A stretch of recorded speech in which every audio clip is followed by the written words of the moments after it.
Assalamualaikum warahmatullahi wabarakatuh. Hai semuanya, perkenalkan nama saya Syifa Nur Azizah. Saya dari kelompok Bakti Unan, kelompok 39 Shareware. Saya dari jurusan Administrasi Publik, Fakultas Ilmu Sosial dan Ilmu Politik. Pada kali ini saya akan membahas tentang pengaruh teknologi terhadap peningkatan pemanasan global atau global warming. Contoh teknologi yang menyebabkan peningkatan global warming yang pertama adalah kendaraan bermotor. Di Indonesia, terutama di kota-kota besar, terdapat banyak sekali kendaraan bermotor pribadi. Itu menyebabkan kemacetan. Dan masyarakat berasumsi bahwa penggunaan kendaraan bermotor pribadi akan lebih praktis dan cepat dibandingkan dengan transportasi umum. Para masyarakat tidak memikirkan efek jangka panjang yang dihasilkan dari kendaraan bermotor.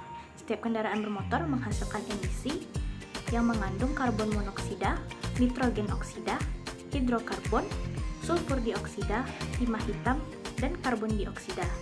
Emisi tersebut merupakan penyumbang terbesar pencemaran udara di wilayah perkotaan sekitar 70%. Contoh teknologi yang menyebabkan peningkatan global warming yang kedua ialah barang-barang elektronik yang bersifat pendingin. Di setiap rumah, terutama di daerah yang beriklim panas, biasanya akan terdapat AC, kulkas, dan freezer.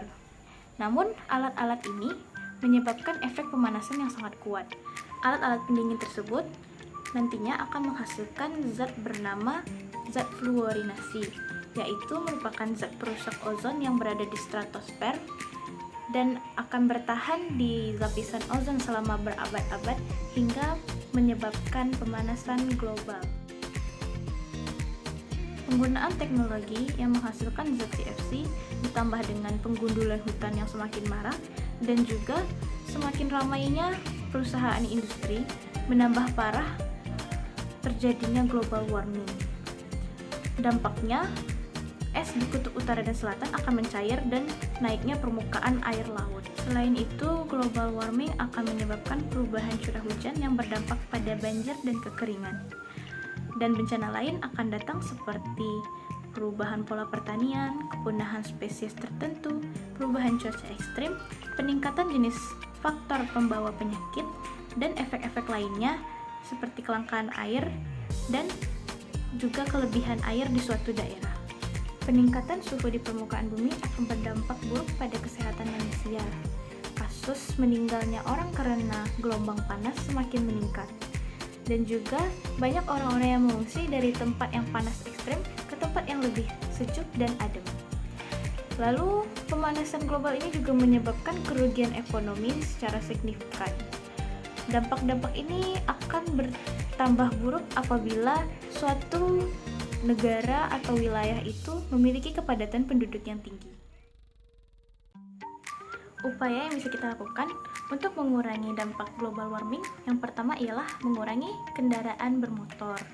Kita bisa beralih menggunakan transportasi umum ataupun kita bisa menggunakan sepeda dan juga kita bisa berjalan kaki.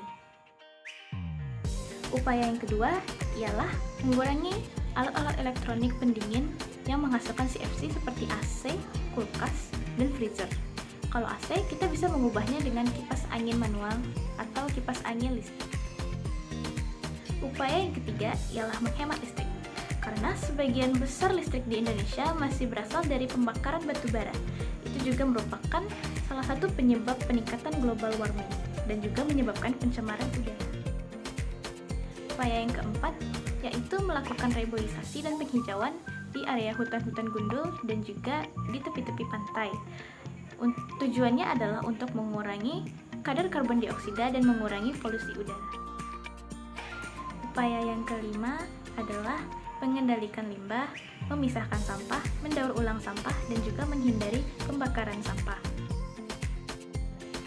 Dan upaya yang terakhir adalah menggunakan sumber energi terbarukan yang ramah lingkungan seperti aliran air, hembusan angin, gelombang air laut, sinar matahari, dan juga energi biogas. Sekian dulu materi yang dapat saya sampaikan pada kesempatan kali ini. Semoga video ini bisa bermanfaat bagi kita semua. Saya mohon maaf bila ada kesalahan. Assalamualaikum warahmatullahi wabarakatuh.